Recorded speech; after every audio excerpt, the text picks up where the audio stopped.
Assalamualaikum warahmatullahi wabarakatuh. Saudara-saudariku, semoga video ini menemui kita semua dalam keadaan yang sehat, giat dan semangat untuk menunaikan ibadah, dan selalu optimis untuk menjadi pribadi yang lebih baik sampai kita berpulang kepada Allah Subhanahu wa Ta'ala. Bersamaan dengan itu, ada satu pula yang spesial, khususnya bagi kita yang belum menunaikan haji di tahun ini, yaitu untuk menunaikan satu ibadah dari satu rangkaian keutamaan bulan Dzulhijjah yang diisyaratkan dalam Al-Quran surah 89 ayat 1 sampai dengan 3 itu, ataupun ditegaskan keutamaannya dalam hadis Nabi di Sahih Al-Bukhari riwayat Ibnu Abbas radhiyallahu taala anhuma, seperti pernah kami utarakan dalam edisi sebelumnya. Di antara 10 hari yang istimewa itu ada satu yang sangat spesial yang tidak ditemukan dari hari pertama, hari kedua, sampai ke-8 yang telah kita lalui, yaitu hari ke-9 di bulan Dzulhijjah, yang langsung narasinya disampaikan oleh Nabi SAW yang mengandung banyak keistimewaan dan kemuliaan. Nabi pernah memberikan informasi kepada kita semua sejak kurang lebih 14 abad yang lalu bahwa hari ini menjadi spesial dengan satu ibadah yang sangat spesifik yang disebut oleh beliau dengan siyam, menunaikan siyam, puasa yang ditunaikan sesuai dengan ketentuan syariat. Beliau mengatakan, siyamu yaumi arafata anni ahtasibu ala Allahi ayyukaffira al-madiyah wal-baqiyah. Dalam riwayat lain, an yukaffira sanatal madiyah wal baqiyah. Sungguh puasa yang ditunaikan di hari yang bertepatan dengan momentum Arafah, aku berharap pahalanya di sisi Allah Subhanahu wa Ta'ala bisa menggugurkan dosa-dosa setahun berlalu dan menjaga dari perbuatan dosa setahun yang akan datang. Teman-teman sekalian, hari ini menjadi spesial dalam uraian hadis Nabi SAW karena tanggal 9 ini disebut oleh Rasulullah SAW bertepatan dengan momentum Arafah, saat para jemaah haji menunaikan prosesi wukuf sebagai rangkaian puncak haji yang ditunaikan dan menjadi inti dari penunaian ibadah haji dari sekian rukun yang harus kemudian diikuti. Di sini Nabi SAW memberikan arahan kepada kita dalam momentum ini. Kita diminta oleh Rasulullah untuk menunaikan ibadah spesifik berupa siyam. Tidak main-main, pahalanya bisa menggugurkan dosa setahun berlalu, dan perhatikan baik-baik cara kita memahaminya, bisa menjaga dari perbuatan dosa setahun yang akan datang. Artinya, dalam konteks penunaian puasa ini, kita bukan sekedar diminta oleh Rasulullah puasa secara fisik, menjaga tidak makan, menjaga tidak minum, tidak berhubungan seksual. Lebih daripada itu, karena puasa ini potensinya dengan izin Allah bisa menggugurkan dosa setahun berlalu. Karena itu, cara mengisinya akan lebih baik jika kita iringi dengan mengevaluasi kesalahan-kesalahan yang pernah diperbuat oleh kita dan berpotensi dosa setidaknya setahun ke belakang. Jadi seperti orang wukuf saat di Arafah, mereka merenung, berkontemplasi, merenungkan kesalahan-kesalahan, mengakui dosa-dosa, sehingga dengan pengakuan itu dan komitmen untuk meninggalkannya akan merubah pribadi mereka lebih baik setelah selesai menunaikan rangkaian ibadah haji. Pulang, meninggalkan segala keburukan, menanggalkan seluruhnya, dan bertransformasi menjadi manusia yang lebih mulia. Pun demikian, orang yang belum punya kesempatan untuk berhaji, di tepat pada momentum yang sama, Nabi minta untuk menunaikan puasa dan mengisi puasa itu dengan kontemplasi, dengan renungan seperti orang wukuf yang berada di Arafah. Maka dia ingat dosa-dosanya, hubungan dia dengan Allah, hubungan dia dengan makhluk, dengan orang tua, dengan istri, dengan suami, dengan anak-anak, dengan tetangga, demikian seterusnya. Maka ia mencoba mendekati Allah Subhanahu wa taala, bercoba untuk bertobat, mengoreksi dosa-dosanya, sehingga dengan itu mendapat penerimaan terbaik di sisi Allah Subhanahu wa taala. Ciri orang yang diterima tobatnya, diterima koreksi dirinya, diterima perubahan dirinya ketika dia mendekat kepada Allah saat berpuasa ini, pun demikian dengan yang wukuf di Arafah. Maka ciri yang paling spesifik saat tobatnya diterima, saat dosanya dihilangkan, adalah terjaganya ia dari perbuatan dosa setelah amalan itu ditunaikan. Karena itu Nabi memberikan isyarat Allah akan berkenan mengampuni dosa setahun yang akan datang. Maksudnya adalah dia akan terjaga dari perbuatan dosa, sehingga tidak mudah anggota fisiknya untuk mengarah pada perbuatan maksiat. Karena berhasil puasanya di hari ini, maka ada penjagaan dari seluruh anggota tubuhnya. Matanya tidak mudah melihat perbuatan maksiat, telinganya tidak mudah mendengar yang salah, demikian lisannya tidak mudah bertutur yang keliru sampai ke ujung kakinya. Ada penjagaan setidaknya selama setahun ke depan.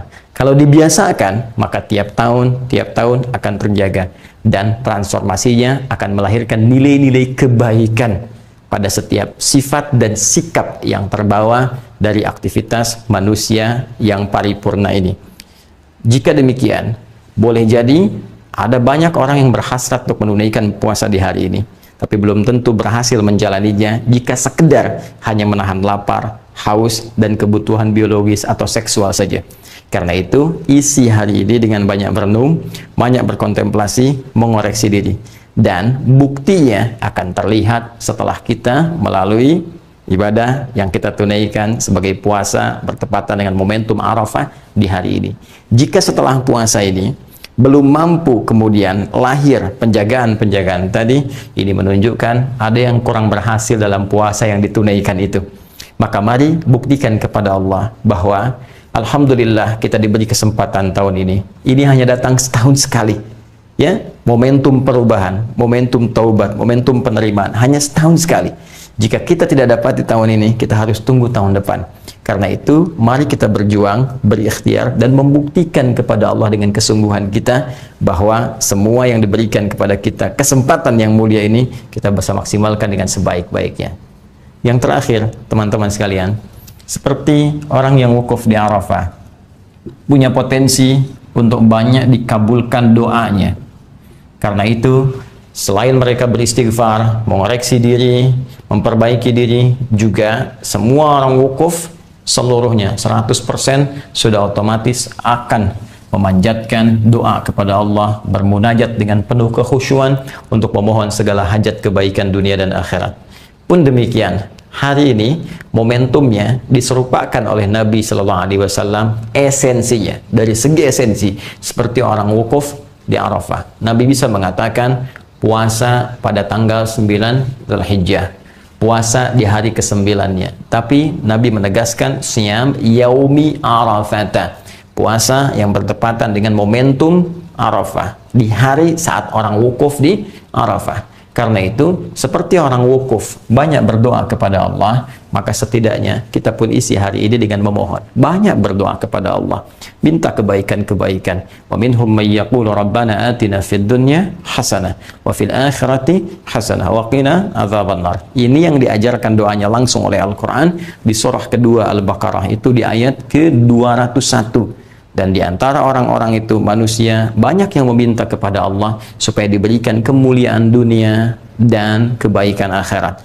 Maka mohonlah kepada Allah segala kemuliaan-kemuliaan di dunia ini, supaya mata kita menatap yang mulia, sehingga kaki kita, supaya harta kita diberikan kemudian keberkahan oleh Allah, supaya pekerjaan kita dimudahkan tapi yang bermanfaat untuk akhirat kita, melipat gandakan pahala-pahala kita. Isi banyak dengan doa.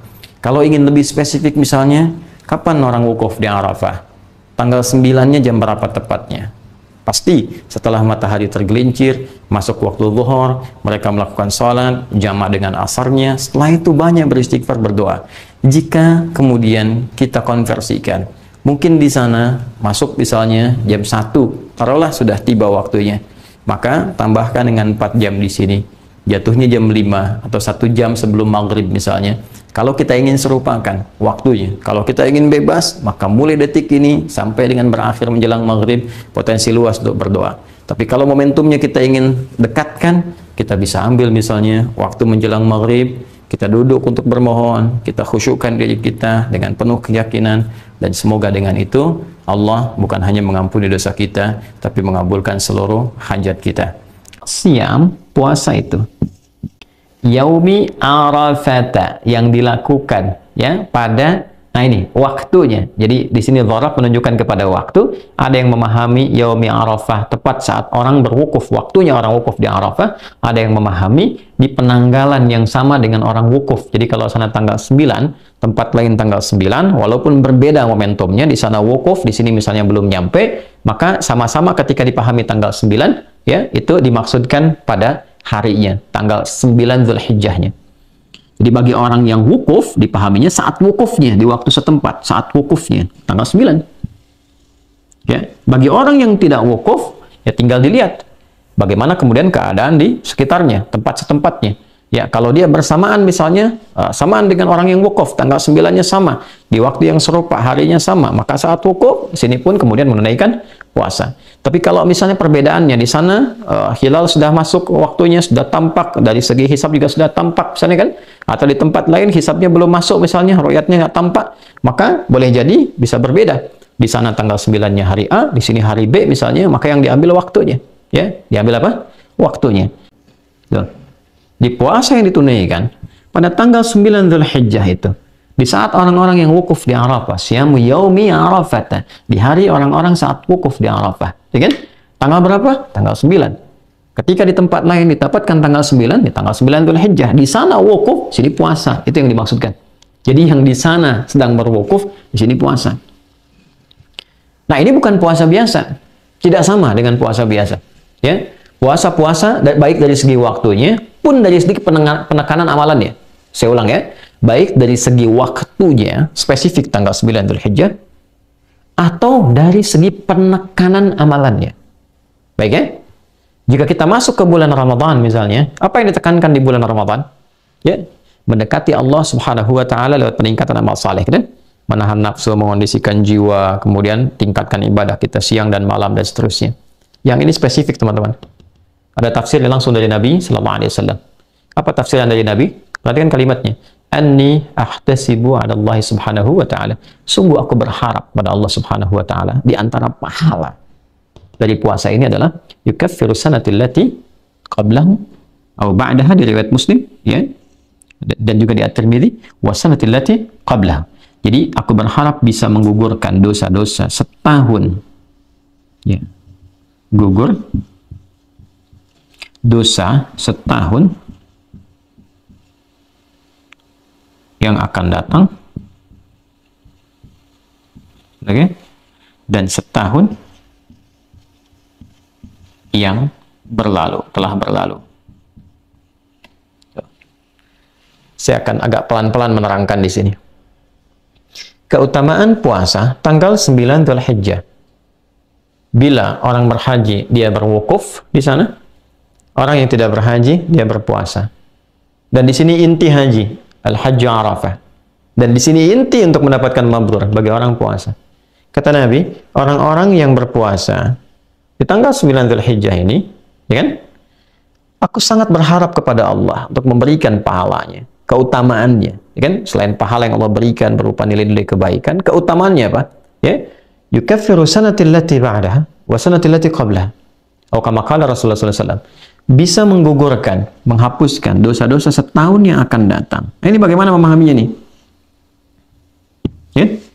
Dan setahun yang berlalu. Ini mungkin kita bisa pahami nih. Kan? Dengan tidak lebih sulit dibandingkan dengan yang pertama nih. Memahami setahun yang akan datang itu bagaimana? Nah, jangan keliru memahami bahwa kalau sudah puasa tanggal 9 Dzulhijjah itu bebas dari dosa setahun. Nah, ini bahaya.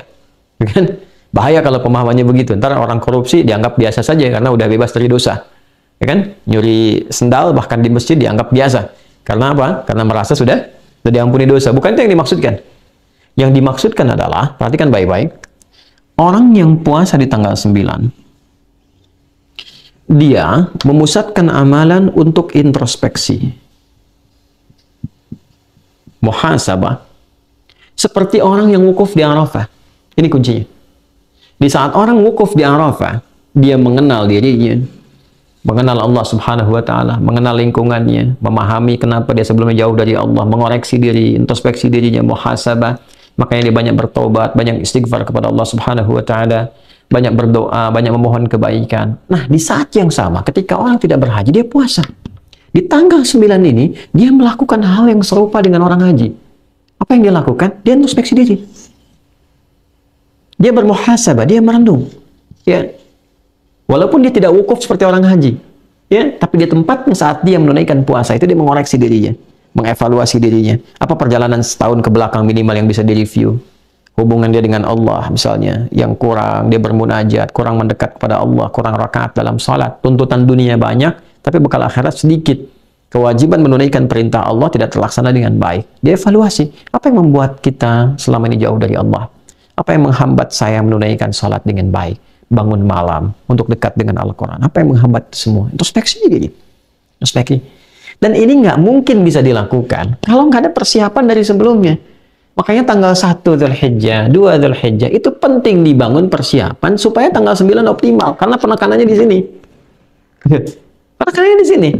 Jadi nggak mungkin orang tanggal 9 itu bisa puasa dengan baik. Kalau cuma nahan lapar dan haus bisa ya?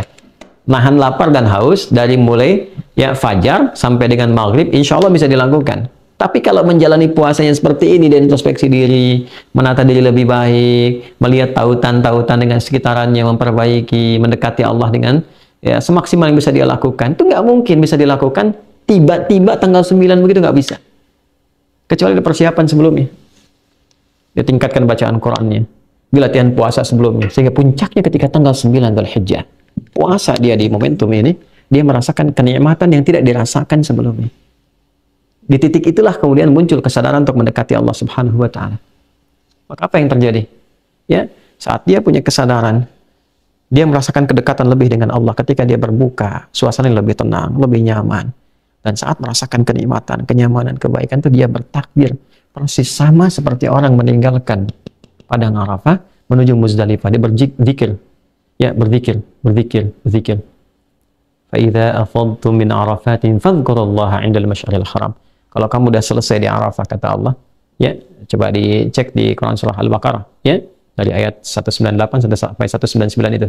198 ya, laisa 'alaikum junahun an tabtaghu fadlan min rabbikum fa idza afadtum min arafatin fadhkurullaha 'indal masy'aril haram. Kalau kamu telah selesai di Arafah, segera bergegas ke Masy'aril Haram, ke Muzdalifah sambil berzikir. Dia bertakbir, dia bertasbih, dia bertahmid. Sama persis. Kenapa dia berzikir? Memuji Allah karena dia sudah merasakan kedekatan yang sebelumnya belum terbangun dengan Allah Subhanahu wa Ta'ala. Sama persis. Orang kalau sudah selesai, dia puasa, dia bermuhasabah, dia menangisi dirinya, bertobat, ingin jauh lebih baik dari sebelumnya. Tiba-tiba merasakan perubahan pada diri, dia bertakbir. Allahu Akbar, Allahu Akbar, Allahu Akbar. Malam 10 tuh. Ya. Dan puncaknya di hari ke-10, teman-teman. Apa yang terjadi? Hari ke-10. Yang di sana melontar jumrah saat fajar kan? Ya kan? Dia lontar, bukankah dengan kalimat Bismillahi Allahu Akbar? Dan yang dilontar itu Aqabah kan? Tadi kita bahas menjelang Isya. Aqabah itu kan gambaran dari keadaan diri kita. Nafsu, bukan dari faktor orang dekat, wusta atau orang jauh, ula, tapi dari diri kita sendiri. Kadang-kadang keburukan itu muncul bukan karena faktor luar, tapi kadang-kadang yang lebih utama dari faktor dalam, ketidakmampuan mengendalikan nafsu dengan baik. Nah, nafsu ini yang dilontari, sifat-sifat buruk dalam nafsu. Oh, ini yang kurang bagusnya. Oh, ini yang sifat-sifat yang tidak baiknya. Lontar. Dan ketika akan melontar, Bismillahirrahmanirrahim. Sehingga dengan lontaran itu kita merasakan perubahan pada diri pribadi. Setelah itu menghadap ke arah kiblat, kita bacakan Inni wajjahtu wajhiya lilladzi fataras samawati wal arda hanifan musliman wa ana minal musyrikin. Ya Allah, aku menghadap pada dirimu, menghadapkan diriku sepenuhnya ya Allah. Aku bertawakal, pasrah pada Engkau penguasa langit dan bumi. Inna salati wa nusuki wa mahya wa mamati lillahi rabbil alamin. Kalau selama ini aku salat ya Allah, ya, dan saya bermanasik sampai sekarang saya datang, ya kan?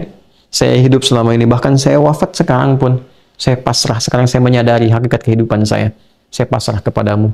La syarikalah wa bidzalika umirtu wa ana minal muslimin. Saya berjanji tidak akan pernah melanggar ketentuanmu, apalagi berbuat musyrik. Sejak saat ini saya akan berjanji mematuhi dirimu ya Allah, mematuhi segala perintahmu, taat kepadamu. Dengan itulah kemudian besok kita bisa bertakbir, dan takbir adalah lambang keberhasilan kita untuk bisa mendekatkan diri kepada Allah Karena itulah di Quran surah kedua Al-Baqarah di akhir ayat 185, ketika kita menutup perjuangan kita untuk mendekat kepada Allah saat Ramadan, kita bertakbir, walitukabbirallaha ala ma hadakum wa la'allakum tashkurun, supaya engkau banyak bertakbir karena Allah telah berikan petunjuk kepadamu. Mari kita buktikan, kita berhasil, kita mendapat petunjuk, kita berubah, kita menjadi lebih baik dalam pandangan Allah, supaya besok kita bisa beridul adha dan bertakbir dengan penuh kebahagiaan, kebanggaan sebelum pulang menghadap Allah Subhanahu wa taala. Saya Adi Hidayat pun demikian harus memberikan contoh pertama dari apa yang saya sampaikan ini.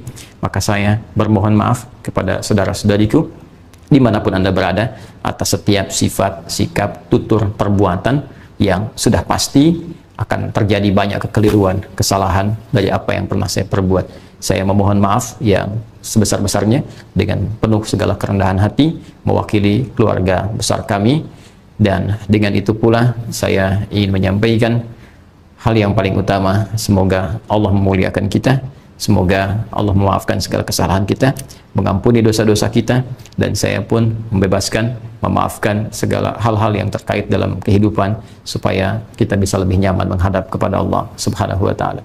Demikian, semoga bermanfaat. Subhanakallahumma wa bihamdika asyhadu an la ilaha illa anta astaghfiruka wa atubu ilaik. Assalamualaikum warahmatullahi wabarakatuh.